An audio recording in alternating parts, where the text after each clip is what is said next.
Krishna Hare Krishna Krishna Krishna Hare Hare Hare Rama Rama Rama Hare Hare Mokam karoti vachalam pangum langayate girim Yat kripatamaham bandhe Sri Gurum Dinatarinam Paramananda Madhavam Sri Chaitanya Iswaram Nama Om Vishnu Padaya Krishna Pristhaya Bhutale Srimate Jayapataka Swami Nitinamine Nama Acharya Padaya Nitai Kripa Pradayine Gaura Katha Dhamadaya Nagragramatarine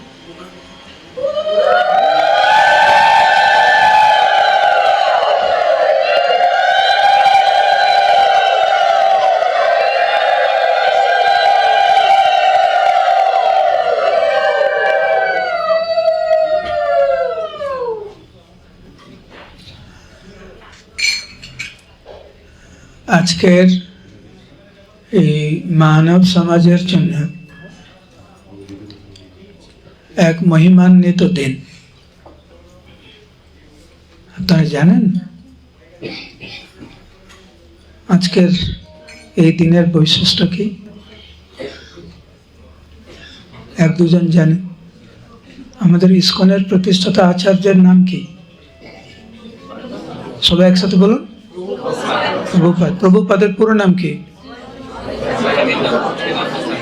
অভয় চরণারবিন্দ ভক্তবেদান্ত স্বামী শ্রী প্রভুপাদ ওনার গুরুদেবের নাম কি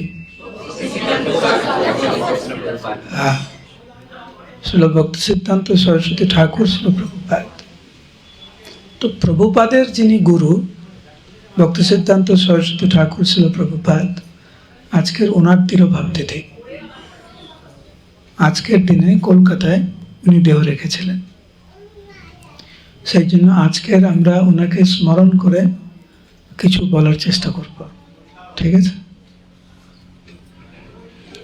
শ্রীমন মহাপ্রভুর যে শিক্ষা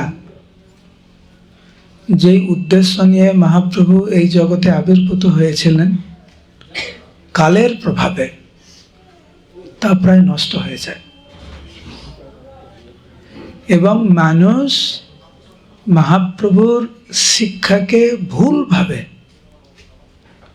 মানুষের সামনে তুলে ধরে এবং সেই জন্য সাধারণ ভারতবাসী মহাপ্রভুর ভাবধারাকে আর স্বীকার করতো না কেন স্বীকার করতো না কারণ কিছু কিছু দুষ্ট প্রকৃতির মানুষ তারা মহাপ্রভুর ভাবধারাকে খুব খারাপভাবে মানুষের সামনে তুলে ধরেছে মানুষের ধারণা পাল্টে গেছে মহাপ্রভুর ভাবধারা ভালো না তো সেটাকে পুনর্স্থাপন করেছিলেন ভক্তিবিনোদ ঠাকুর যিনি হচ্ছেন ভক্তি সিদ্ধান্ত সরস্বতী ঠাকুর শ্রীল প্রভুপাদের গুরুদেব এবং পিতা ওনার শিক্ষাগুরু এবং জন্মদাতা পিতা ছিলেন ভক্তিবিনোদ ঠাকুর তো ভক্তিবিনোদ ঠাকুর মহাপ্রভুর ভাবধারাকে পুনঃপ্রতিষ্ঠা করেছেন উনি তখন জগন্নাথপুরী ধামে ছিলেন ডেপুটি ম্যাজিস্ট্রেট হিসাবে ভক্তিবিনোদ ঠাকুর জগন্নাথের কাছে কাতরভাবে প্রার্থনা করেছিলেন যে হে প্রভু এমন একজনকে আপনি পাঠান যিনি আপনার বাণী সারা বিশ্বে প্রচার করবে মহাপ্রভুর ভাবধারাকে সঠিকভাবে মানব জাতির সামনে তুলে ধরতে পারবে ওই রকম একজন ব্যক্তিকে দয়া করে আপনি পাঠান ভক্তিবিনোদ ঠাকুরের মতো মহাভাগবত সবার মোবাইলগুলো একটু সাইলেন্ট করে নিন যার বাচ্চা আছে দয়া করে বাচ্চাটাকে একটু বাইরে নিয়ে যান যাতে শান্তভাবে আমরা একটু আলোচনা করতে পারি কারোর মোবাইল আছে যিনি জানেন না কিভাবে সাইলেন্ট মোড করতে হয় বা বন্ধ করতে হয় এরকম কেউ আছেন দয়া করে মোবাইলটা বন্ধ করে রাখুন সবাই বলুন হরে কৃষ্ণ ভক্তিবিনোদ ঠাকুর উনি জগন্নাথের কাছে বিশেষভাবে প্রার্থনা করেছেন এবং ওনার প্রার্থনা মেনে, প্রার্থনা স্বীকার করে জগন্নাথের বিশেষ দূত ভক্তি সিদ্ধান্ত সরস্বতী ঠাকুর জগন্নাথ পুরীধামে আবির্ভূত হলেন, যিনি ভক্তিবিনোদ ঠাকুরের সন্তান, যিনি ইস্কনের প্রতিষ্ঠাতা আচার্য ছিল প্রভুপাদের গুরু। ওনার সম্বন্ধে আমরা কি বলবো?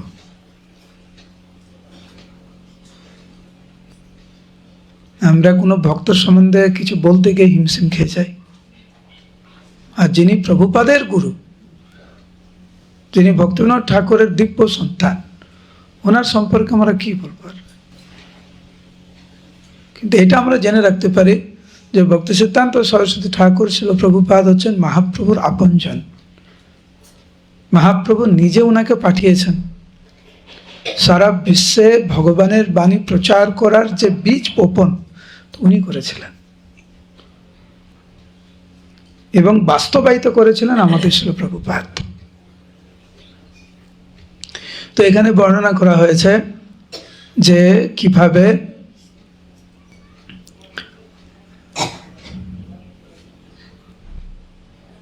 1878 খ্রিস্টাব্দে 6 ফেব্রুয়ারি, বাংলা 1220 সাল, শুক্রবার জগন্নাথ পুরী ধামে ওনার আবির্ভাব হয়। ভক্তিবিনোদ ঠাকুর জগন্নাথের কাছে বিশেষ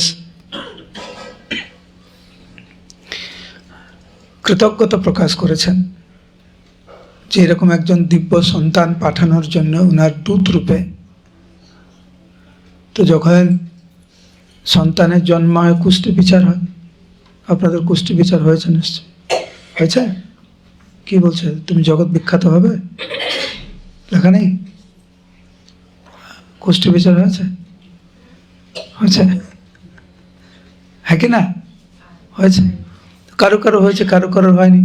ভক্তিবিনোদ ঠাকুর কুষ্টি বিচার করেছিলেন কিছু বিশেষ জ্যোতিষীদেরকে নিয়ে, এবং তারা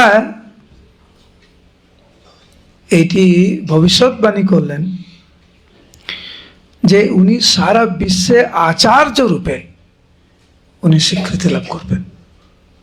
সারা বিশ্বে মহাপ্রভুর বাণী প্রচার করার জন্য একটি মুখ্য ভূমিকা উনি গ্রহণ করবেন এবং বিশ্বব্যাপী 64টি মন্দির উনি স্থাপন করবেন ইত্যাদি ইত্যাদি। অনেক ভবিষ্যৎবাণী করেছিলেন ওনার জ্যোতিষেরা। ভক্তি সিদ্ধান্ত সরস্বতী ঠাকুর, ওনার নাম হয় বিমলা প্রসাদ। বিমলা দেবী আছে না, বিমলা দেবী, দুর্গা দেবীর আরেকটি নাম বিমলা দেবী। কারা কারা জগন্নাথ পুরী ধামে গিয়েছেন? হাত তুলুন। গিয়েছেন। আপনারা যে প্রসাদ পান, প্রসাদ পেয়েছেন জগন্নাথ পুরী ধামে আনন্দবাজারে? পেয়েছেন? হ্যাঁ কি না? অনেক ভালো। ওটি হচ্ছে মহাপ্রসাদ। কেন? জগন্নাথ, বলদেব, সুভদ্রা মহারানী গ্রহণ করার পরে ওই প্রসাদ যায় বিমলা দেবীর কাছে। তো যখন ভগবানকে ভোগ লাগানো হয়, আমরা বলি ভোগ লাগিয়েছে, তারপরে ভগবান জগন্নাথ যখন গ্রহণ করেন তাকে বলা হয় প্রসাদ। সেই প্রসাদ যখন বিমলা দেবী গ্রহণ করেন তাকে বলা হয় মহাপ্রসাদ। আমরা কি পাই? আজকের কি পাবেন? পাবেন, কিন্তু রান্না করা হয়নি তো আজকের। নেই নেই, আজকে কোনো প্রসাদ নেই। দুঃখ লাগছে? দুঃখ নেই, বাড়ি থেকে রান্না করে পাবেন, পাবেন, কোনো চিন্তা নেই। অনেক প্রসাদ রান্না হয়েছে আপনাদের, ঠিক আছে? তো আমরা মহাপ্রসাদ পাই।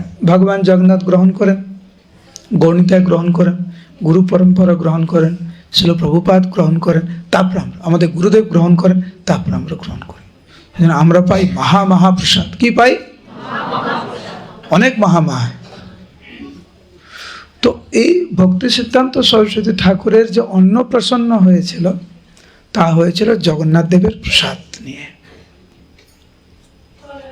তো যেহেতু জগন্নাথ দেবের মহাপ্রসাদ নিয়ে ভক্তি সিদ্ধান্ত সরস্বতী ঠাকুরের অন্নপ্রাশন হয়েছিল, সেই জন্য ভক্তিবিনোদ ঠাকুর ওনার নাম রাখলেন বিমলা প্রসাদ। মা মানে বিমলা দেবীর প্রসাদ। জগন্নাথ দেবের প্রসাদ নিয়েছেন বিমলা দেবী, আর উনার প্রসাদ নিয়েছেন ওনার সন্তান, সেই জন্য ওনার নাম হলো বিমলা প্রসাদ। বলুন হরে কৃষ্ণ। তো যখন মাত্র 6 মাস বয়স বিমলা প্রসাদের, তো উনি তো ডেপুটি ম্যাজিস্ট্রেট ছিলেন ভক্তিবিনোদ ঠাকুর, বড় পদ, এবং পুরো জগন্নাথ মন্দির উনার তত্ত্বাবধানে ছিল, ভক্তিবিনোদ ঠাকুরের তত্ত্বাবধানে ছিল। কেদারনাথ দত্ত ওনার নাম ছিল। তো রথের সময় আপনারা জানেন জগন্নাথ যখন চাইবে তখন রথ চলবে। জগন্নাথ যদি না চায় আপনি যতই টানুন জগন্নাথ কিন্তু নড়বে না। সেই প্রথা কিন্তু আমরা এখনো দেখি। হঠাৎ করে কিছু না কিছু হয়ে যাবে, জগন্নাথ তো নড়বেই না। তো বড়দণ্ড রাস্তা মানে যেই রাস্তায় রথযাত্রা হয় পুরীতে, সেই রাস্তাকে বলে বড়দণ্ড। কি বলে? হ্যাঁ, বড় রাস্তা মানে ভগবানের রাস্তা, রাজার রাস্তা। জগন্নাথ দেব রথ থেকে বেরিয়েছেন রথের সময়, ঠিক উনার বাড়ির সামনে ওই বড় দণ্ডতেই ভক্তিবিনোদ ঠাকুরের বাড়ি ছিল, যেইখানে ভক্তি সিদ্ধান্ত সরস্বতী ঠাকুরের আবির্ভাব স্থান। রথটি ওইখানে এসেই থেমে যায়। পান্ডারা লোকরা ভাবছে আরে রথ টানবো তো, যতই রথ টানে এক বিন্দু রথ নড়ে না। 3 দিন ধরে জগন্নাথের রথ ঠিক ভক্তিবিনোদ ঠাকুরের বাড়ির সামনেই রাখা, নড়ছেই না জগন্নাথ। এই সুযোগ নিয়েছে ভক্তিবিনোদ ঠাকুর। ভক্তিবিনোদ ঠাকুর ওনার স্ত্রীকে বললেন, এটা একটু বড় সুযোগ, তুমি সন্তানকে নিয়ে চলো আমরা জগন্নাথের কাছে যাই রথের উপরে। যারা আপনারা পুরানো ভক্ত পুরী ধামে গিয়েছেন, আগে কিন্তু রথের উপরে উঠতে দিত। আমি তো অনেকবার রথে উঠেছি, যে কেউ কাউকে উঠতে দিত। জগন্নাথ যখন ফিরে আসতো উল্টো রথের পরে, মন্দিরের সামনে 2-3 দিন থাকতো, তখন সাধারণ মানুষও রথে উঠতে পারতো, জগন্নাথকে আলিঙ্গন করতে পারতো, সব কিছু। আপনারা করেছেন? কেউ করেছেন? আগে সবাইকে করতে দিত, এখন সব বন্ধ হয়ে গেছে, নিরাপত্তার জন্য বন্ধ হয়ে গেছে। তো ভক্তিবিনোদ ঠাকুর ওনার স্ত্রী বিমলা প্রসাদকে নিয়ে রথের উপরে উঠে গেছে জগন্নাথের সামনে। মা কি করে? ছোট্ট বাচ্চাকে ভগবানের সামনে এসে মাটিতে রেখে দেয় না, জগন্নাথের সামনে, হে প্রভু তুমি দেখো তোমার বাচ্চা, কৃপা করো ইত্যাদি কত প্রার্থনা করে। তো ভক্তিবিনোদ ঠাকুরের স্ত্রী একদম বিমলা প্রসাদকে নিয়ে একদম জগন্নাথের সামনে রেখে দিয়েছে। জগন্নাথের গলার মালা, একটা বড় মালা, যেই মুহূর্তে বিমলা প্রসাদকে রেখেছে জগন্নাথের সামনে, একটা মালা স্বাভাবিকভাবে খুলে একদম গোল করে বিমলা প্রসাদের মালাটা এমনভাবে পড়েছে মনে হচ্ছে জগন্নাথ বিমলা প্রসাদকে একটা মালা পরিয়ে দিল। হরি বল। তো এত সুন্দর লীলা সবার সামনে এটা হলো, তখন সবাই খুব আনন্দিত। সমস্ত পাণ্ডারা আশীর্বাদ করলেন বিমলা প্রসাদকে। ভক্তিবিনোদ ঠাকুরকে বললেন, আপনার সন্তান বিশ্ববিখ্যাত প্রচারক হবে এবং জগন্নাথের বাণী সারা বিশ্বে উনি প্রচার করবেন। ছোটবেলা থেকে ভক্তিবিনোদ ঠাকুর খুব সুন্দরভাবে ওনার ছেলেকে মানুষ করেছেন, যাতে বড় হয়ে মহাভাগবত হয়, বিশ্ব প্রচারক হয়। আমাদের ছেলে মেয়েকে মানুষ করে কী জন্য মানুষ করেছেন? ডাক্তার হবে, ইঞ্জিনিয়ার হবে, আমি বুড়ো হয়ে গেলে আমাকে দেখবে, তা নাহলে আমার কি হবে। তারপরে যেই ছেলে বড় হবে বলতেই থাকে, একটু দেখিস আমাকে, একটু দেখিস, বুড়ো হলে একটু দেখিস। কিন্তু ভক্তিবিনোদ ঠাকুর ওনাকে মানুষ করেছেন নিজের জন্য না, কেবলমাত্র জগন্নাথের বাণী, ভগবানের বাণী যেন সারা বিশ্ব প্রচার করে, এই মানসিকতা দিয়ে ভক্তিবিনোদ ঠাকুর ওনাকে মানুষ করেছেন। তো এখানে বর্ণনা করা হয়েছে যে কিভাবে ছোট্টবেলা থেকে ওনাকে শেখানো হয়েছে ভগবানকে নিবেদন না করে কোনো কিছু গ্রহণ করবে না। জল গ্রহণ করবে ভগবানকে স্মরণ করে, আর যেটা বাড়িতে ভোগ লাগানো হয়নি, খিদা পেলেও সেটা খাবে না, এরকম করতে নাই। তো ওইভাবে মানুষ হয়েছে ছোট্টবেলায়। 10 মাস ছিলেন উনি পুরী ধামে। তারপরে উনি চলে আসে রানাঘাটে, আমাদের ভক্তিনাথ ঠাকুরের জন্মস্থান আছে না, রানাঘাট বীরনগর, ওইখানে চলে এসেছে। তো দাদুর বাড়ি ছিল, তো ওইখানে মানুষ হচ্ছিলেন। একদিন আমের সিজন, তো আম নিয়ে এসছেন একজন, ভক্তিনাথ ঠাকুরের বাড়িতে দিয়ে গেছে। ছোট্ট বাচ্চা তখন, একদম ছোট্ট বাচ্চা। বিমলা প্রসাদ ভাবছেন, আরে এত সুন্দর আম, আমি খাই। মুহূর্তের জন্য ভুলে গেছে ভগবানকে ভোগ লাগানো হয়নি। ছোট্ট বাচ্চা তো, যদিও এটা লীলা, কিন্তু আমাদের জন্য বিরাট শিক্ষণীয়। ও আম খেয়ে নিয়েছে। যেই আম খেয়ে নিয়েছে, আম খাওয়া শেষ, আর তখনই ভক্তিনাথ ঠাকুর ঘরে প্রবেশ করে, দেখছে বিমলা প্রসাদ আম খেয়ে নিয়েছে। তখন বিমলা প্রসাদকে ভক্তিনাথ ঠাকুর বলেন, তোমাকে আমি শিখিয়েছিলাম না ভগবানকে ভোগ না দিয়ে কিছু খেতে নেই, তো তুমি ভগবানকে না দিয়ে আমটা খেয়ে নিলে, এটা ঠিক না। শুধু এরকম বলেছে, ছোট্ট বাচ্চা তো, তুমি ভগবানকে ভোগ না দিয়ে খেয়ে নিয়েছ, এটা ঠিক না। তৎক্ষণাৎ বিমলা প্রসাদ ওনার বাবাকে বললেন, বাবা আমার বড় অপরাধ হয়ে গেছে। ছোট্ট বাচ্চা, 4-5 বছর বয়স। সেই সময় বিমলা প্রসাদ ওনার বাবাকে বললেন, বাবা আমার বড় ভুল হয়ে গেছে, আমি প্রতিজ্ঞা করছি তোমার কাছে, আজ থেকে আমি যতদিন বেঁচে থাকব এ পাপের অপরাধের প্রায়শ্চিত্ত আমি করব, আজ থেকে কোনোদিন আমি আম খাবো না। এবং সেই দিন থেকে ভক্তি সিদ্ধান্ত সরস্বতী ঠাকুর শিল প্রভুপাদ কোনোদিন আম খায়নি। এইটা মনে রেখে যে আমি তো একদম অপরাধ করেছি, সেই প্রায়শ্চিত্ত করতে হবে। আমাদের শিল প্রভুপাদ বলতেন যে মাঝে মাঝে শিষ্যরা ওনার কাছে আম নিয়ে আসতো এবং নিবেদন করতো ওনার কাছে। উনি তখন বলতেন, না না না, আমি অপরাধী, আম খাওয়ার যোগ্য আমি নই। ভক্ত কেমন হয়? সাধনার প্রতি যখন কোনো সংকল্প আমরা গ্রহণ করি, তার প্রতি দায়বদ্ধতা কেমন, তার জ্বলন্ত দৃষ্টান্ত হচ্ছেন ভক্তি সিদ্ধান্ত সরস্বতী ঠাকুর শিল প্রভুপাদ। এখানে কতজন দীক্ষা নিয়েছেন হাত তুলুন তো, দীক্ষিত, ইস্কনের দীক্ষিত ভক্ত হাত তুলুন। আমি নিশ্চিত রূপে বলতে পারি আপনারা দীক্ষা নিয়েছেন। কার সামনে দীক্ষা নিয়েছেন? গুরুদেবের সামনে, ভগবানের সামনে, যোগ্য বৈষ্ণবের সামনে দীক্ষা নিয়েছেন। কিন্তু আমরা অনেকেই কিন্তু যেই প্রতিজ্ঞা আমরা করেছি গুরুদেবের সামনে, সেটা কিন্তু মানি না।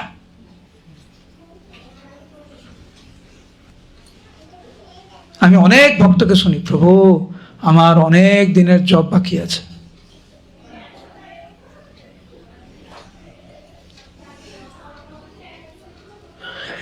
গুরুদেবের সামনে, ভগবানের সামনে প্রতিজ্ঞা করে আমরা যদি নিয়ম নিষ্ঠা ঠিক মতো পালন না করি, কার আশ্রয় যাব আমরা? গুরুদেবের কাছে প্রতিজ্ঞা করে, প্রতিজ্ঞা ভেঙে আমরা কার কাছে যাব? ভক্তি সিদ্ধান্ত সরস্বতী ঠাকুর শিল প্রভুপাদের কাছ থেকে আমরা এই শিক্ষা পাই, একবার যখন প্রতিজ্ঞা কিছু করবেন ভালো করে পালন করতে হবে। যারা দীক্ষা নিয়েছেন, আমি অন্য বিষয়ে কিচ্ছু বলতে চাই না আমি, কিন্তু 16 মালা জপ যেন প্রত্যেক দিন করা হয়, এটা গুরুদেবের নির্দেশ, প্রভুপাদের নির্দেশ, প্রতিজ্ঞা করেছেন। যারা করতে পারবেন না দয়া করে দীক্ষা নেবেন না। দীক্ষা নেওয়া পর্যন্ত 16 মালা জপ ঠিক মতো হয়, যেই দীক্ষা হয়ে গেল এখন পুরো একদম খামখেয়ালি ভাব, এটা করবেন না দয়া করে। যারা দীক্ষা নিয়েছেন, যারা দীক্ষা নিতে চান, নিয়মিত। জগন্নাথ দাস বাবাজি মহারাজের নির্দেশ ছিল, প্রাণ চলে গেলেও যে সংখ্যাপূর্বক নাম গ্রহণ করার জন্য প্রতিজ্ঞাবদ্ধ হয়েছে, তুমি সেটা যেন কখনো না ভাঙে, প্রাণ চলে গেলেও। এইটি ছিল জগন্নাথ দাস বাবাজি মহারাজের উপদেশ। ভক্তি সিদ্ধান্ত সরস্বতী ঠাকুর শুধু একবার ভুল করেছে, কি ভগবানকে না দিয়ে একটু আম খেয়ে নিয়েছে। প্রতিজ্ঞা করলেন সারা জীবন আমি আম খাবো না। বলুন হরে কৃষ্ণ।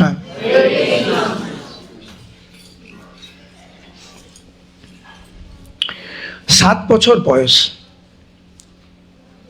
বিমলা প্রসাদের। তো কলকাতায় ভক্তিবিনোদ ঠাকুর একটি গৃহ নির্মাণ করছিলেন, যার নাম হচ্ছে ভক্তি ভবন। কি নাম?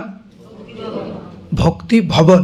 বলুন, আপনারা জেনে খুব খুশি হবেন। ভালো খবর শুনবেন, হ্যাঁ কি না? সত্যি? এই যে ভক্তি ভবন যে নামটা না, যে গৃহ ভক্তিবিনোদ ঠাকুর ছিলেন, এই যে গৃহে ওই খনন করার সময়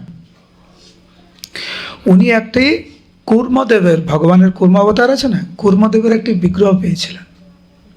সেই কুর্মদেবকে উনি ভক্তি সিদ্ধান্ত সরস্বতী ঠাকুরকে দিয়েছিলেন যখন ওনার মাত্র বয়স হলো 7 বছর, সেটি আরাধনা করার জন্য। উনি 7 বছর ধরে 7 বছর থেকে উনি বিগ্রহ আরাধনা করছেন ভক্তি সিদ্ধান্ত সরস্বতী ঠাকুর প্রভুপাদ। ওই যে ভবনটি, ওটি এখন ইসকনের তত্ত্বাবধানে। হরি বল। তো আগে আমরা উল্টোডাঙ্গা পেয়েছি, যেখানে যেখানে ভক্তি সিদ্ধান্ত সরস্বতী ঠাকুর ছিল প্রভুপাদ, আমাদের প্রভুপাদের সাথে প্রথম সাক্ষাৎ হয়েছিল, সেটা এখন ইসকনের তত্ত্বাবধানে। আর ভক্তিবিনোদ ঠাকুরের যে বাড়ি ছিল সেটি এখন ইসকনের তত্ত্বাবধানে। যখন পরের বারে যাবেন খুঁজে খুঁজে চলে যাবেন। তো এখন প্রভুপাদের জন্মস্থান আমাদের, যেখানে ভক্তি সিদ্ধান্ত সরস্বতী ঠাকুর প্রভুপাদের সাথে আমাদের প্রভুপাদের মিলন, সেটা ইসকনের তত্ত্বাবধানে। আর এখন ভক্তি ভবনও আমাদের তত্ত্বাবধানে।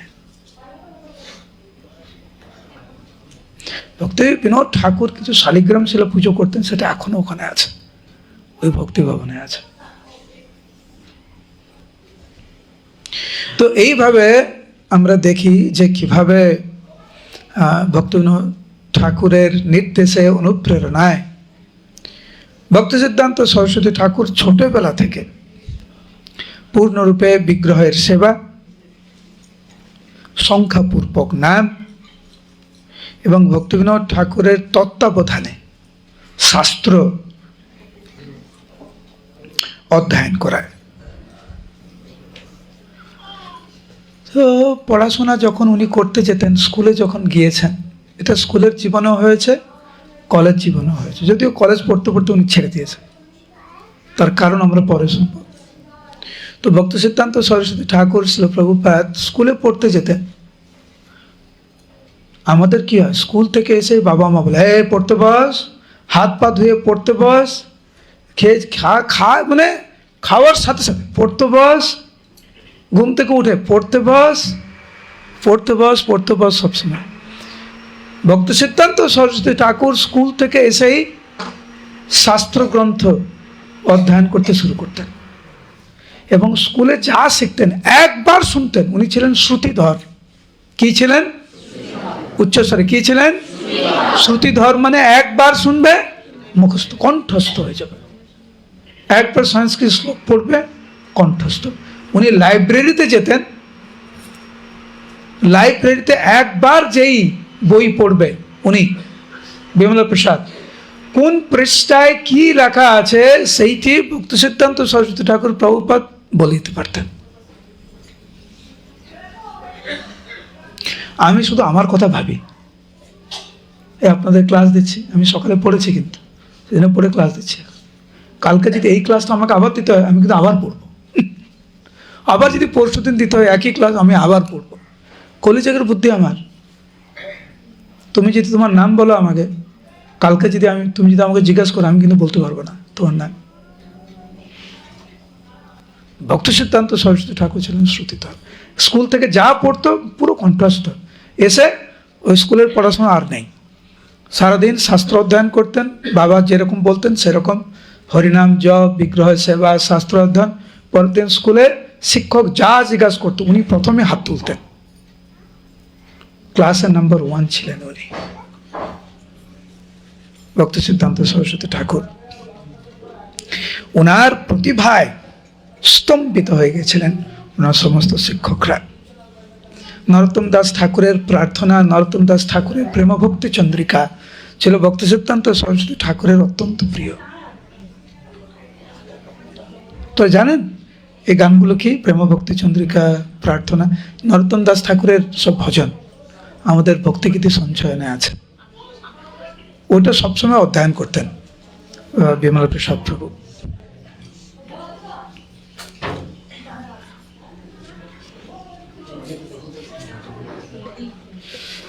বলুন হরে কৃষ্ণ। আপনাদের বাড়িতে ক্লাব আছে, আশেপাশে ক্লাব আছে না? বিভিন্ন ধরনের ক্লাব আছে, আর বিভিন্ন ক্লাবের বিভিন্ন উদ্দেশ্য।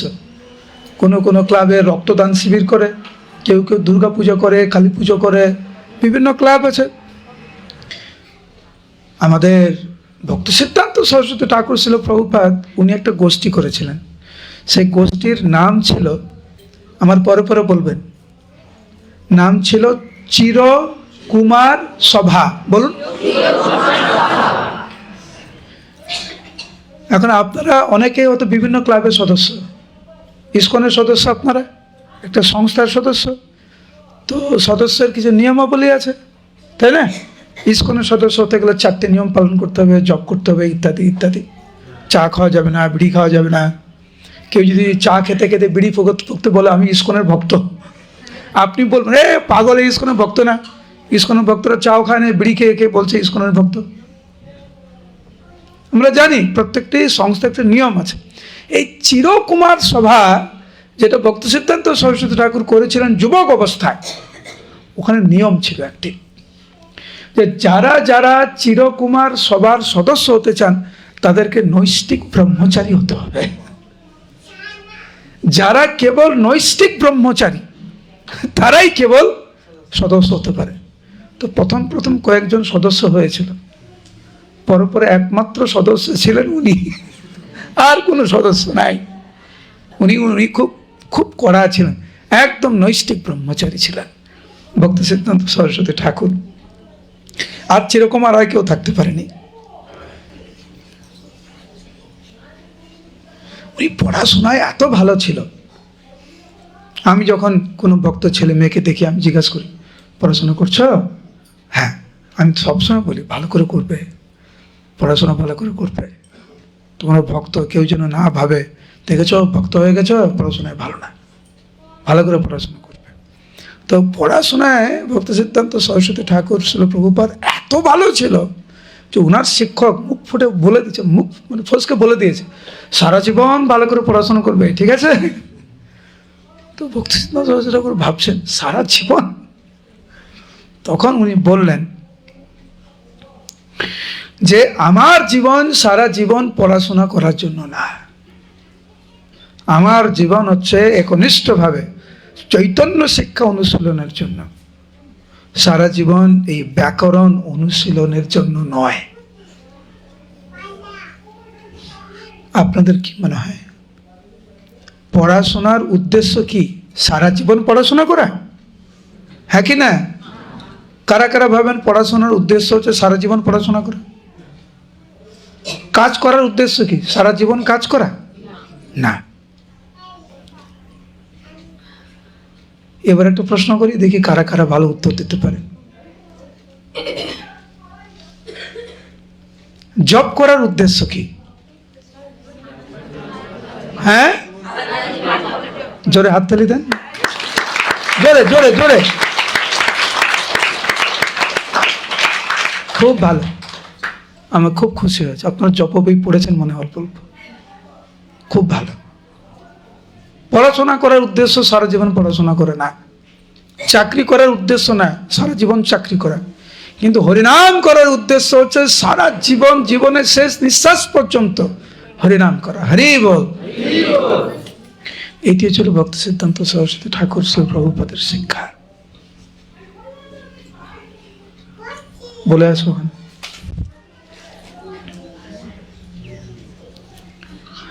উনি কলেজে ভর্তি হয়েছেন,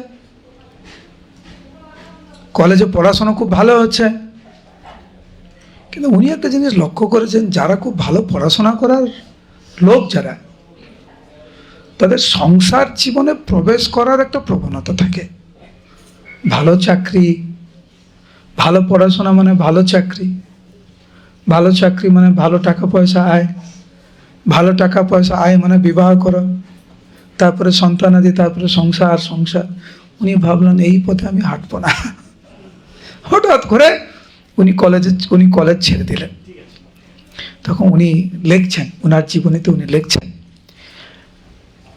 আমি যদি মনোযোগ সহকারে বিদ্যালয়ে পাঠ শিক্ষা করতে থাকি, তাহলে সংসারে প্রবেশ করার জন্য আমার প্রতি পীড়ন শুরু হবে, মানে চাপ শুরু হবে। সেই জন্য একটু মূর্খ হয়েই থাকি। যদি মূর্খ হয়ে থাকি, তাহলে সংসারে প্রবেশ করার জন্য কেউ বেশি চাপাচাপি দেবে না। এই রকম ভেবে পড়াশোনা বাদ দিয়ে দিলেন। এখন তোমরা যারা ছাত্রছাত্রী এখানে আছো, তোমরা কিন্তু ভাববে না যে তোমরা ভক্তি সিদ্ধান্ত সরস্বতী ঠাকুর প্রভুপাদ, বুঝতে পারছো? তোমরা যারা ছাত্রছাত্রী, তোমরা ভালো করে পড়াশোনা করো, পড়াশোনা করে ভালোভাবে ভগবানের ভক্ত হও, ভালো করে ভগবানের নাম প্রচার করো।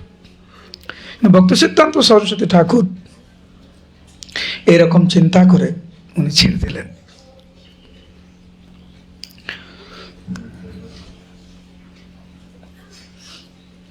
ভক্তি সিদ্ধান্ত সরস্বতী ঠাকুর প্রভুপাদকে বলা হতো সিংহগুরু।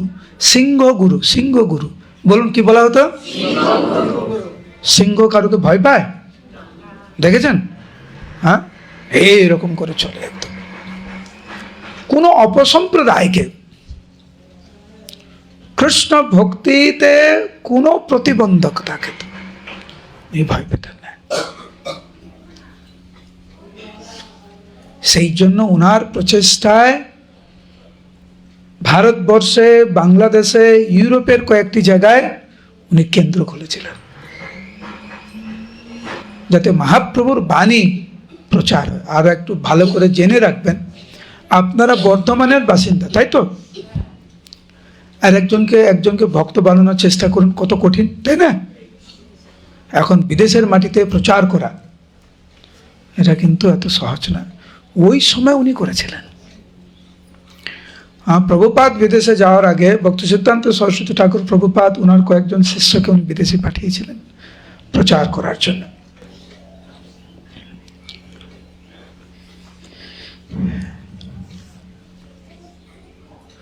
তো ভক্তি সিদ্ধান্ত সরস্বতী ঠাকুর ওনার বাবার সাথে বিভিন্ন ধর্মীয় স্থানে, কাশী, প্রয়াগ, এখানে লেখা আছে কাশী, প্রয়াগ, বিভিন্ন তীর্থক্ষেত্রে উনি গিয়েছেন। এবং ওই সময়, ওই তীর্থক্ষেত্রে যাওয়ার সময় যখন উনি পরিভ্রমণ করছিলেন, ওনার বৈরাগ্যের ভাগ উদয় হয়। একটা কথা বলবো, এর মন দিয়ে শুনবেন।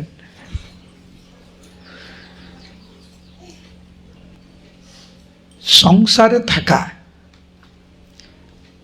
রাস্তায় রাস্তায় ঘুরে বেড়া, বা তীর্থক্ষেত্রে যাওয়া, মঠ মন্দিরে যাওয়া, এই আপনারা এসেছেন, কোথায় এসেছেন? এখানে? এটা আপনাদের ঘর, সংসার? এটা আপনাদের সংসার না? হ্যাঁ কি না? না, এটা তো মন্দির। কিন্তু যখন মন্দিরে যখন আপনি আসেন, অল্প অল্প হলেও কিন্তু বৈরাগ্যের উদয় হয়, হ্যাঁ কি না? যখন পাঠ শুনেন, কীর্তন করেন, তখন ভাবেন এই সংসার। যখন আমাকে দেহ রাখতে হবে, আমার সাথে তো কেউ যাবে না, আমি যেভাবে কর্ম করব সেটাই আমার সাথে যাবে। সারা জীবন সংসার করে কাটিয়ে দিলাম, হে প্রভু, হে জগন্নাথ, হে গৌরনিতাই, আমার কি হবে? প্রার্থনা করেন না আপনারা? ভাব উদয় হয় কিন্তু। সেই জন্য যখন সুযোগ পাবেন মন্দিরে আসবেন, মায়াপুরে যাবেন, বৃন্দাবনে যাবেন, পুরী ধামে যাবেন, একা একা হাঁটবেন। একা একা হাঁটবেন একা একা। এখানে চলে আসবেন, এখানে পার্ক আছে, একা একা হেঁটে হেঁটে একটু জপ করবেন, ভাববেন বৃন্দাবন ধামে আমি বসে আছি একা, এ ভাবনা মধ্যে মধ্যে দেয় মরে দেখা। প্রভুপাদ লিখছেন কবিতাতে, প্রভুপাদ কবিতাতে লিখছেন, আমার সব আছে কিন্তু কিছুই নাই। এরকম মাঝে মাঝে মনে হয় না, আমার স্ত্রী আছে, স্বামী আছে, পুত্র কন্যা আছে, সবই আছে, কিন্তু মাঝে মাঝে মনে হয় সব কিছু থেকেও যেন কিছু নাই, একাকী লাগে। এবং এই ভাবনাটা, এই হৃদয়ঙ্গমটা খুব জরুরি, দরকার, আমাদের খুব দরকার। ভক্তি সিদ্ধান্ত সরস্বতী ঠাকুর শ্রী প্রভুপাদ যখন ওনার বাবার সাথে যখন তীর্থ ভ্রমণে গেলেন, প্রবল বৈরাগ্যের উদয় হলো এবং উনি ঠিক করলেন একজন গুরু দরকার আমার, গুরু কৃপাহি কে বললাম। ভক্তিবিনোদ ঠাকুর বুঝতে পারলেন যে আমার সন্তান গুরু চাইছে। তখন উনি বললেন যে তোমার জন্য উপযুক্ত গুরু হতে পারে গৌরকিশোর দাস বাবাজি মহারাজ, তুমি ওনার থেকে দীক্ষা নাও। ওনার সম্বন্ধে ওনার বাবার থেকে প্রথম শুনলেন। তারপরে একদিন সোয়ানাদা সুখদা কুঞ্জ গোদ্রুমে উনি ছিলেন, আর ঠিক সেই সময় বাবাজি মহারাজ মানে গৌরকিশোর দাস বাবাজি মহারাজ এক অদ্ভুত কীর্তন করতে করতে উনি ওইখানে প্রবেশ করলেন। গানটা এরকম, কোথায় গো প্রেমময়ী রাধে রাধে, রাধে রাধে গো জয় রাধে রাধে রাধে, কোথায় গো প্রেমময়ী রাধে রাধে, দেখা দিয়ে প্রাণ রাখো রাধে রাধে, তোমার কাঙাল তোমায় ডাকে রাধে রাধে, কোথায় গো প্রেমময়ী রাধে রাধে, রাধে বৃন্দাবন বিলাসিনী রাধে রাধে, রাধে কানু মন মোহিনী রাধে রাধে, কোথায় গো প্রেমময়ী রাধে রাধে, রাধে অষ্ট সখীর শিরোমণি রাধে রাধে, রাধে বৃষভানু নন্দিনী রাধে রাধে, কোথায় গো প্রেমময়ী রাধে রাধে। এই অপূর্ব গান গৌরকিশোর দাস বাবাজি মহারাজ কীর্তন করতে করতে উনি প্রবেশ করলেন। ওনার তেজ, ওনার বৈভব, ভক্তির প্রভাব দেখে কৃষ্ণ প্রেম দর্শন করে এবং কিভাবে উনি এই গানটি গাইছিলেন প্রেম ভরে, প্রথম দেখেই ভক্তি সিদ্ধান্ত সরস্বতী ঠাকুর ওনার চরণ কমলে পূর্ণরূপে আত্মসমর্পণ করলেন, ইনি আমার গুরু। কিছুদিন ওনার বিভিন্নভাবে সেবা করতে চাইছেন ভক্তি সিদ্ধান্ত সরস্বতী ঠাকুর, শিল প্রভুপাদ ওনার গুরুদেবকে, কিন্তু উনি সেবা স্বীকার করতে চান না। বাবাজি মহারাজ তো পুরো বৈরাগ্যের মূর্ত বিগ্রহ উনি। তো একদিন মানে অনেক সাহস নিয়ে উনি বললেন বাবাজি মহারাজকে যে গুরুদেব, আপনি দয়া করে আমাকে আপনি আপনার শিষ্য রূপে আপনি আমাকে গ্রহণ করুন।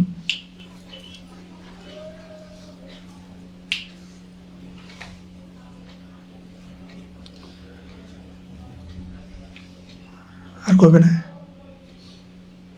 কে কথা বলছিল? তো ভক্তি সিদ্ধান্ত সরস্বতী ঠাকুর ওনার গুরুদেবকে বললেন যে গুরুদেব, দয়া করে আমাকে আপনি আপনার শিষ্যরূপে গ্রহণ করুন। তো উনি গৌরকিশোর দাস বাবাজি মহারাজ বৈরাগ্যের মূর্ত বিগ্রহ উনি বললেন, তুমি আমার থেকে দীক্ষা নিতে চা? তো আমি তো দীক্ষা দেই না। তো আমি কিন্তু ভক্তি সিদ্ধান্ত সরস্বতী ঠাকুর যখন একদম নাছোড় বান্দা, তখন গৌরকিশোর দাস বাবাজি মহারাজ বললেন যে ঠিক আছে, আমি মহাপ্রভুকে জিজ্ঞাসা করব, আর মহাপ্রভু যদি আমাকে অনুমতি দেয় তাহলে তোমার অভিলাষ পূর্ণ হবে। ঠিক আছে। পরের বার যখন গৌরকৃষ্ণদাস বাবাজি মহারাজ এসছেন, উনি দৌড়ে গেছেন। ভক্তি সিদ্ধান্ত সরস্বতী ঠাকুর বলছে, আপনি কি জিজ্ঞাসা করেছেন মহাপ্রভুকে? আমার ব্যাপারে জিজ্ঞাসা করেছেন? গৌরকৃষ্ণদাস বাবাজি মহারাজ, আমি না, উনি এসেছিলেন, কিন্তু তোমার ব্যাপারে জিজ্ঞাসা করতে ভুলে গেছি আমি। ভুলে গেলেন? আমার ব্যাপারে জিজ্ঞাসা করতে ভুলে গেলেন? আমি আপনার সেবক, পূর্ণরূপে আপনার চরণ কমলে আমি আত্মসমর্পণ করেছি, দয়া করে আপনি আমাকে গ্রহণ করুন। আচ্ছা না, ঠিক আছে, আমি মহাপ্রভুকে জিজ্ঞেস করবো, পরের বারে আসলে আমি জিজ্ঞেস করবো। তৃতীয়বার যখন গৌরকৃষ্ণদাস বাবাজি মহারাজ যখন আসেন, আবার ভক্তি সিদ্ধান্ত সরস্বতী ঠাকুর প্রভুপাদ ওনাকে জিজ্ঞাসা করলেন যে, গুরুদেব আপনি কি জিজ্ঞাসা করেছেন?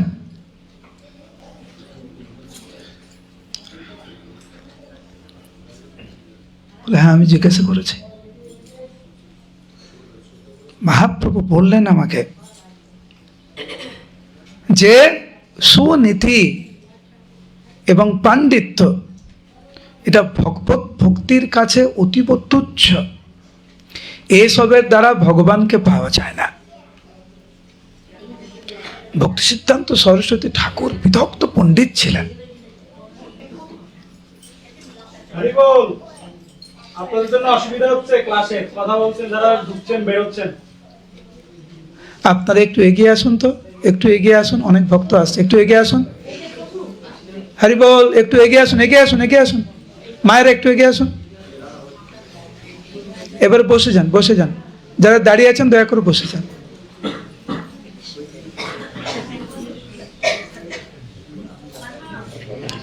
কথা বলবেন না।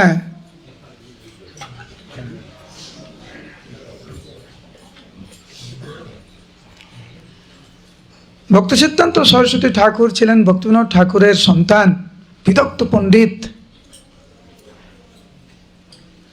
সংস্কৃত পণ্ডিত, জ্যোতিষশাস্ত্র পণ্ডিত।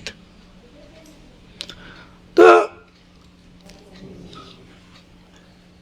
গৌরকৃষ্ণদাস বাবাজি মহারাজ বলেই ফেললেন যে, তুমি তো অনেক পণ্ডিত লোক, তোমার অনেক কিছু আছে, আর এই সব দিয়ে ভগবানকে পাওয়া যায় না।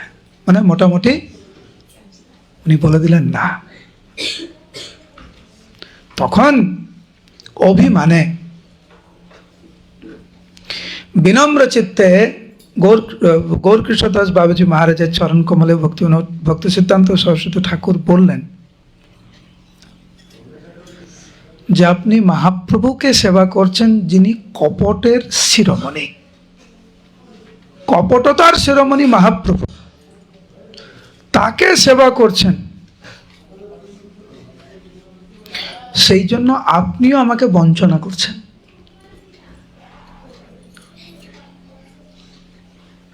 কিন্তু করুণা না হইলে কাঁদিয়া কাঁদিয়া প্রাণ না রাখিব আর। আপনি যদি আমাকে গ্রহণ না করেন, আমার বেঁচে থেকে কোনো লাভ নাই, আমি দেহত্যাগ করব। আমরা অনেক সময় বলি না, আমি মরে যাব, বলি না? আমরা কি মরি? কেউ বলে তুই মরে যা, বলে না তুই মরে যা। অনেক সময় বাবা মা সন্তানদেরকে রেগে বলে তুই মরে যা। এর তার মানে না যে ও মরে যায়, এরকম বলছে না, একটু রাগে বলছে, একটু অভিমানে বলছে।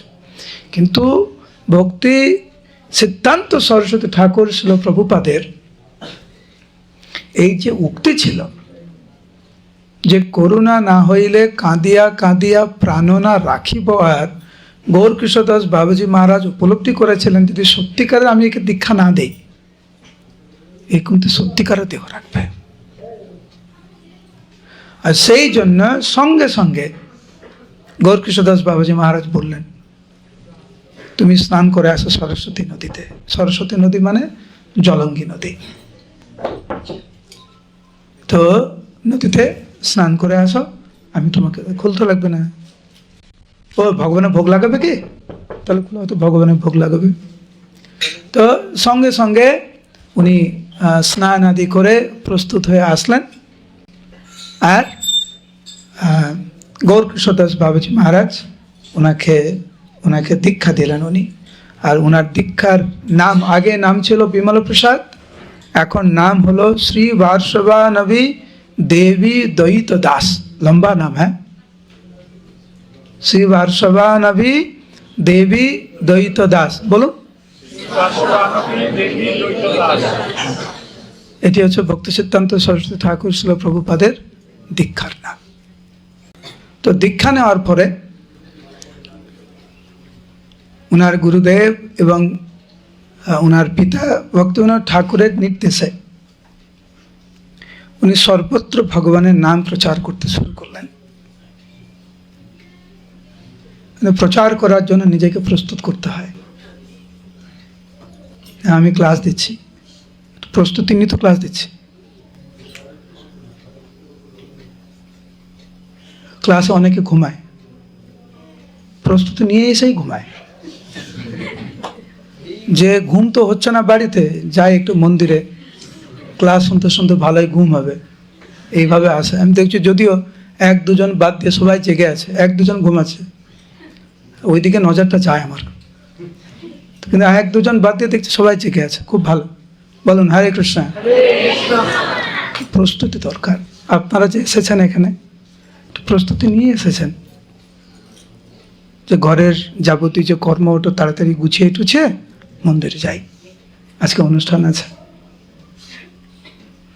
আপনি যে জামা কাপড় পরেছেন আজকের, এটারও প্রস্তুতি ছিল একটা, ঠিক আছে কালকে এটা পরবো, মন্দিরে যাব কালকে এটা পরবো। সব কিছুর জন্য একটা প্রস্তুতি দরকার। ভক্তি সিদ্ধান্ত সরস্বতী ঠাকুর সারা বিশ্বে যে মহাপ্রভুর বাণী প্রচার করেছিলেন, কিরকম প্রস্তুতি ছিল আপনারা একটু শুনুন।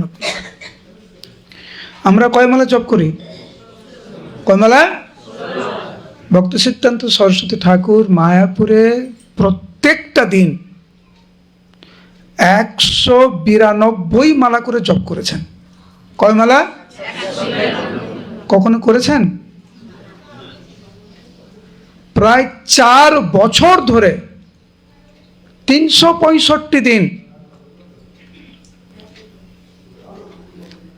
192 মালা করে জপ করেছে।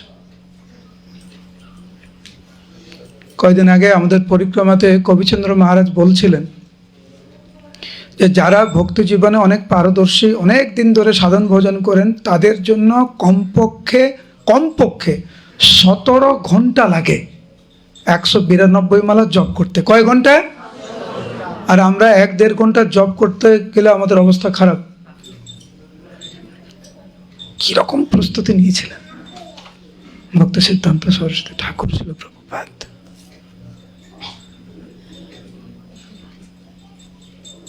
আপনারা জানেন যে কিভাবে কলকাতায় আমাদের প্রভুপাদের সাথে ওনার সাক্ষাৎ হয়। আপনি হেরে গেলে ভালো লাগবে? খারাপ লাগবে। প্রভুপাদ বলেছে, আমাদের প্রভুপাদ যখন ওনার সাথে যখন প্রথম মিলন হয়, মানে ঠিকমতো বসেও নি, উনি ক্লাস দিচ্ছেন উল্টো টানে। প্রভুপাদ প্রবেশ করলেন, সঙ্গে সঙ্গে বলেন, তুমি শিক্ষিত যুবক, তুমি কেন সারা বিশ্বে মহাপ্রভুর বাণী প্রচার করছো না ইংরেজি ভাষায়? তখন উনি তো যুবক ছিলেন, গান্ধীবাদী, স্বাধীনতার সংগ্রামের উনি সাপোর্ট করছিলেন, নেতাজি সুভাষচন্দ্র বোসকেও। প্রভুপাদের নেতাজি সুভাষচন্দ্র বোসের প্রতি অনেক দুর্বলতা ছিল। তুমি কেন সারা বিশ্বে মহাপ্রভুর বাণী প্রচার করছো না? সঙ্গে সঙ্গে প্রভুপাদ উত্তর দিলেন, ভারতবর্ষ এখন পরাধীন, কে মহাপ্রভুর বাণী শুনবে? কিন্তু যেইভাবে ভক্তি সিদ্ধান্ত সরস্বতী ঠাকুর ওনাকে বুঝিয়েছিলেন, উনি বলছিলেন, লিখেছেন উনি, যে গুরুদেবের কাছ থেকে পরাজিত হয়ে আমি খুব খুশি হয়েছিলাম। পরবর্তীতে আপনারা জানেন যে ভক্তি সিদ্ধান্ত সরস্বতী ঠাকুর শিল প্রভুপাদ কিভাবে আমাদের প্রভুপাদকে অনুপ্রেরণা জুগিয়েছেন সারা বিশ্বে মহাপ্রভুর বাণী প্রচার করার জন্য।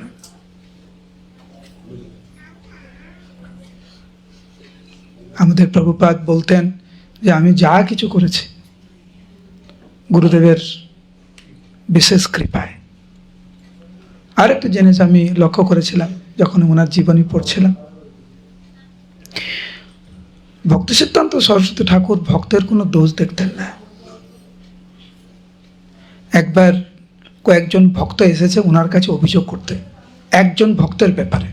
সবাই মিলে অভিযোগ করছে, গুরুদেব এই দোষ, এই দোষ, এই দোষ, এই দোষ, সবাই শুধু খারাপ গুণ বলেই যাচ্ছে। তখন ভক্তি সিদ্ধান্ত সরস্বতী ঠাকুর বললেন, কিন্তু আমি তো দেখছি ওর একটা ভালো গুণ আছে, তোমার শুধু খারাপ গুণ বলছো, আমি তো ভালো গুণ দেখছি। তখন ওই ভক্তরা ভাবছে এর মধ্যে কি এমন ভালো গুণ থাকতে পারে। তো উনি বলে, গুরুদেব ওনার মধ্যে কি ভালো গুণ? তখন ভক্তি সিদ্ধান্ত সরস্বতী ঠাকুর প্রভুপাদ বলেছেন, ও কাপড়গুলো খুব সুন্দর করে ভাঁজ করতে পারে। চিন্তা করতে পারছেন কিরকম মনোভাব ছিল ওনার? উনার শিষ্যদেরকে উনি প্রভু বলে ডাকতেন। উনার যারা শিষ্য ছিল ওনাদেরকে প্রভু বলে ডাকতেন, এবং যখন কাউকে পরিচয় করে দিতেন বলতেন ইনি হচ্ছেন আমার প্রভু। ওনার শিষ্য কিন্তু ইনি হচ্ছেন আমার প্রভু। আমাদের প্রভুপাদ একই। উনি বলেছেন ওনার শিষ্যদের ব্যাপারে যে তোমরা সবাই হচ্ছে আমার গুরুদেবের প্রতিনিধি। একটা লাইন পড়ে শোনাচ্ছি আপনাদেরকে, তাহলে বুঝতে পারবেন।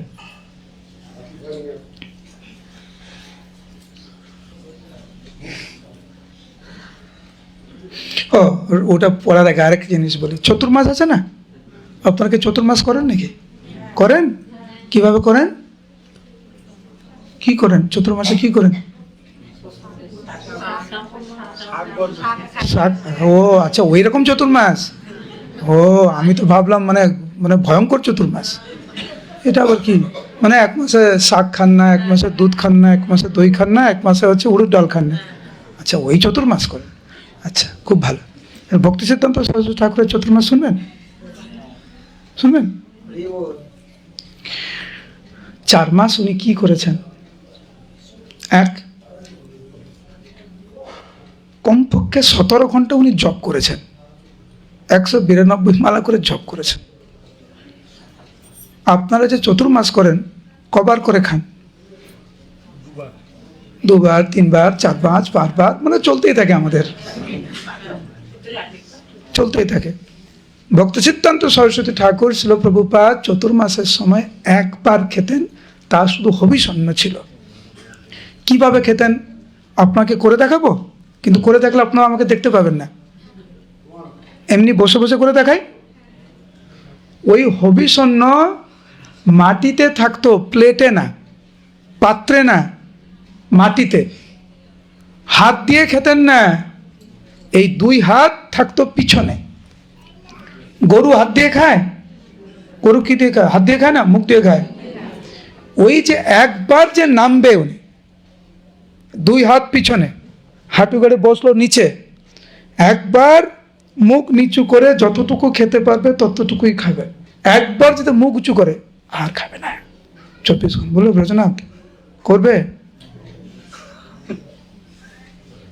এইভাবে চতুর্মাস করেছেন উনি। সেইটা দেখে গৌরকৃষ্ণদাস বাবাজি মহারাজ উনি বলেছিলেন, আমার প্রভুতে মানে ওনার শিষ্যের ভক্তি সিদ্ধান্ত সরস্বতী ঠাকুর ছিল প্রভুপাদের প্রতি উদ্দেশ্য করে উনি বলছেন, আমার প্রভুতে শ্রীরূপ রঘুনাথের বৈরাগ্য প্রকট লক্ষ্য করছে। রূপ রঘুনাথের বৈরাগ্য উনি লক্ষ্য করছেন ওনার শিষ্যের মধ্যে, এবং ওনার শিষ্যকে উনি সম্বোধন করছেন আমার প্রভু। এবং ভক্তি সিদ্ধান্ত সরস্বতী ঠাকুর ওনার শিষ্যদেরকে বলতেন আমার প্রভু। প্রভুপাদ ওনার শিষ্যদেরকে বলতেন আমার গুরুদেবের প্রতিনিধি।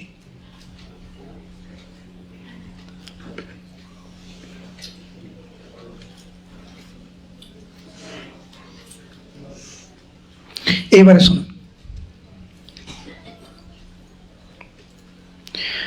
যদি বৈষ্ণব, এই বাংলা কিন্তু আমার না, এই বাংলা ভক্তি সিদ্ধান্ত সরস্বতী ঠাকুর শিল প্রভুপাদ, বাংলাটা একটু কঠিন। যদি বৈষ্ণব গুরুগিরির কার্য না করেন,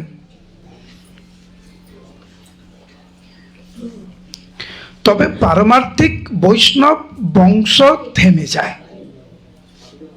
মানে কোনো মহান বৈষ্ণব যদি এই দায়িত্ব পালন না করেন তাহলে তো বৈষ্ণব সমাজ থেমে যাবে। আর যদি গুরুর কার্য করেন তবে অবৈষ্ণব হয়ে যাবেন। কেউ যদি গুরু হয়, সে যদি বলে, আপনি যদি তাকে জিজ্ঞেস করেন আপনি কে, সে যদি বলে আমি গুরু, গুরু যদি ভাবে আমি গুরু, ভক্তি সিদ্ধান্ত সরস্বতী ঠাকুর শিল প্রভুপাদ বলছেন, তাহলে সে অবৈষ্ণব হয়ে গেল।